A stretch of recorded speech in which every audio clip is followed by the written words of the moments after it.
এবারে কিন্তু একদম বড় ভাই হাজির Redmi Note 13 Pro প্লাস। আগেটাকে ছিল Redmi Note 13 Pro, but plus ভাই বাংলাদেশে চলে আসছে ফাইনালি। এবং এই স্মার্টফোনটা আরো বেশি স্পেশাল, যা আপনারা Redmi Note সিরিজে অবশ্যই দেখেননি। এখানে কিন্তু IP68 এর রেটিং রয়েছে, তারপরে অ্যালুমিনিয়াম ফ্রেম রয়েছে, কার্ভ ডিসপ্লে রয়েছে, আরো অনেক কিছু। তো এত কথা বলে লাভ কি, চলেন না খুলেই ফেলি। বাই দ্য ওয়ে, খোলাখুলির আগে না হয় একটু ধন্যবাদ জানাই আমাদের আজকের ভিডিও স্পন্সর SMS গ্যাজেটকে। তারা কিন্তু এই স্মার্টফোনটা খুব তাড়াতাড়ি বাংলাদেশে নিয়ে আসছে। বসুন্ধরা সিটি লেভেল 5 এ তাদের শপ রয়েছে এবং Note 13 Pro Plus মোটামুটি একটা ভালো প্রাইসিংয়ে তাদের কাছে কিন্তু এই মুহূর্তে অ্যাভেলেবেল রয়েছে। প্রাইসটা ভিডিও ডেসক্রিপশনে মেনশন করা থাকলো, কমবে এটুকু শিওর। ডেসক্রিপশন চেক করে নেবেন। এই হচ্ছে ভাইয়া বক্সটা কিন্তু সুন্দর না, ওই আগেরটার মতোই অলমোস্ট। খুলে ফেললে টেনটানা, আগে মনে হয় টেনটানা মনে ফেলছি, হয় নাই। এই হচ্ছে গিয়া সিলিকন কেস।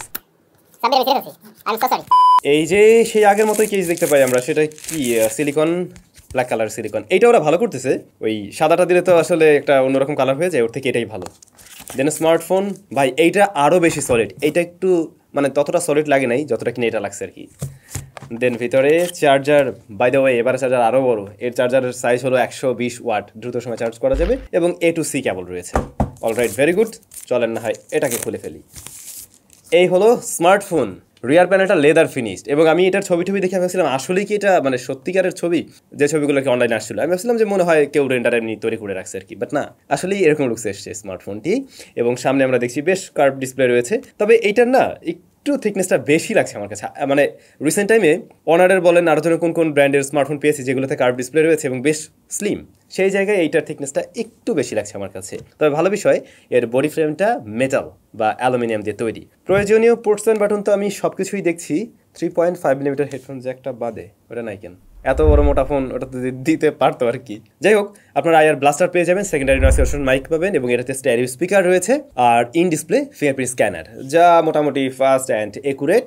স্লাইডলি ডিলে আছে, যেটা অ্যানিমেশন ডিলে আর কি। আচ্ছা, যেমনটা বলছিলাম IP68 এর রেটিং রয়েছে। চলেন না একটু পানি ঢেলেই দেখি, আর ফুল রিভিউতে আমরা নিশ্চয়ই আরও বেশি ঢালাঢালি করবো। ওরা ক্লেম করছে যে এটা নাকি মোটামুটি 1.5 মিটার পানির গভীরে 30 মিনিট পর্যন্ত সার্ভাইভ করতে পারবে। আমরা না হয় ট্রাই করে দেখবো না, বাট রিয়ার প্যানেলটা তো লেদার ফিনিশড, তো আমি জানি না এইটাতে কোনো ধরনের প্রবলেম হবে কিনা এত সময় ভিজলে আর কি। ডিসপ্লেতে যদি আসি, ডিসপ্লেটার সাইজ হলো 6.67 ইঞ্চ, যা মূলত OLED panel, 120 hertz high refresh rate, আর এর রেজলিউশনে কিন্তু বেশিই রয়েছে, মানে 1220x2712 পিক্সেলস। এটার পিপিআই ডেন্সিটি হলো 446, ডলবে ভিশন HDR10+ এর সাপোর্ট থাকছে এবং 1800 নিট পিক ব্রাইটনেস রয়েছে এখানেও।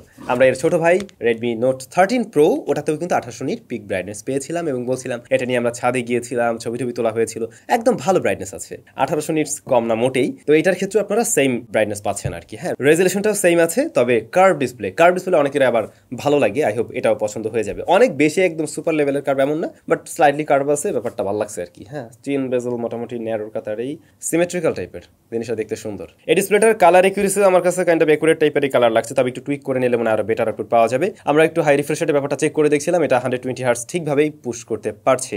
আপাতত দৃষ্টিতে ডিসপ্লেটা আমার ভালো লাগছে, ব্যবহার করি। ফুল রিভিউতে ইন ডেপথে সবকিছুই আমরা বলবো, কোনো ইস্যু আছে কিনা। অনেক সময় গ্রিন টিন দেখা যায়, অতিরিক্ত গরম হয়ে যায় সানলাইটে গেলে, ওরকম কিছু হলে অবশ্যই আমরা জানাবো।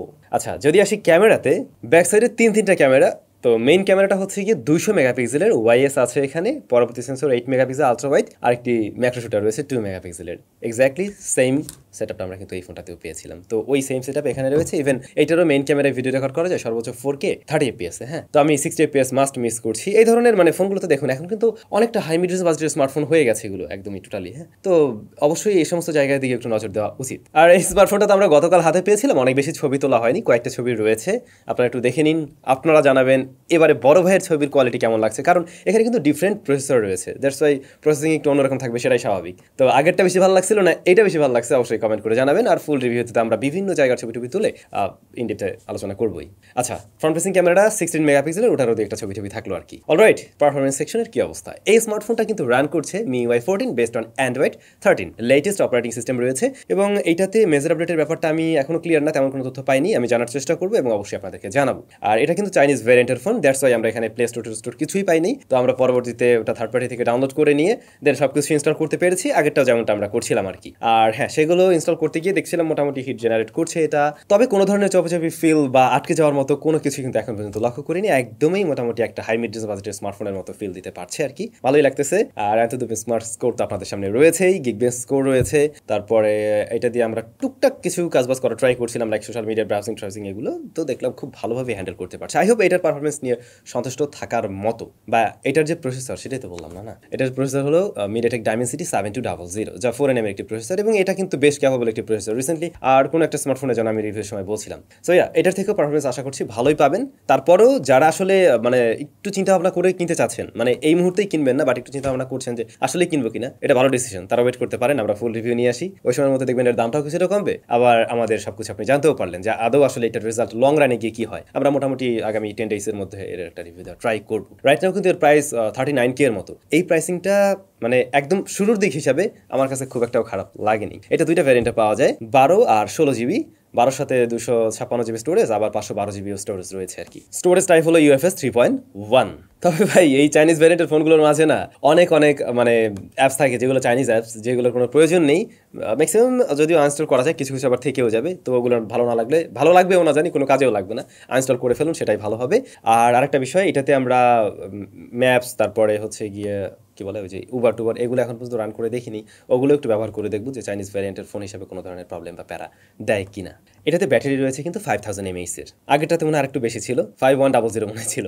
আর এটার সাথে অবশ্য চার্জারটা বড় আছে, এটা চার্জারটা হলো 120 ওয়াটের, সো দ্রুত সময় চার্জ করা যাবে অবশ্যই। স্টাইরিও স্পিকার রয়েছে, শুরুতেই বলছিলাম তো এটা লাউডনেস বেশ ভালো, এবং মোটামুটি একটা ব্যালেন্স টাইপের সাউন্ড দিতে পারে এই ফোনটা। ওভারঅল ভালো লাগছে। যদি আমাকে এই দুইটাকে সাইড বাই সাইড ধরে বলতে বলেন, তাহলে অবশ্যই এটা প্রিমিয়ামনেসের দিক থেকে বেশ কিছুটা এগিয়ে থাকবে। এটা কিন্তু মোটামুটি লাইক ওই 30K বাজেটের স্মার্টফোনের মতোই লাগে সবকিছু, বাট এইটা না আবার 40K প্লাস মনে হয়, যে হ্যাঁ এটা মনে হয় 40,000 বা এর আশেপাশের স্মার্টফোন, ওরকম একটা ফিল দেয়। তো এই ছিল বড় ভাই নিয়ে আমরা আর অবশ্যই বিস্তারিত আলোচনা করবো, আপাতত না হয় এটুকুই থাকুক। আপনাদের সাথে ফুল রিভিউতে দেখা হচ্ছে, সবাই ভালো থাকবেন। আর আজকে আমাদের আস্ক স্যামের ভিডিওটা দেওয়ার কথা ছিল, কিন্তু আসলে আমার একটা ব্যস্ততার কারণে এই যে এখন এই ভিডিওর পরে বের হয়ে যেতে হচ্ছে, তো ওই ভিডিওটা আজকে দিতে পারছি না, আমরা নিশ্চয়ই কালকে বা পরশুর মধ্যে ওটা দিয়ে দেবো। আর হ্যাঁ, আগের ভিডিওতে অর্থাৎ এইটার ভিডিওতে কিন্তু একটা গিভঅ্যাওয়ে চলছে, একজন লাকি উইনার একটা স্মার্টফোন পেয়ে যাবেন, ওটাতে অংশগ্রহণ করতে পারেন।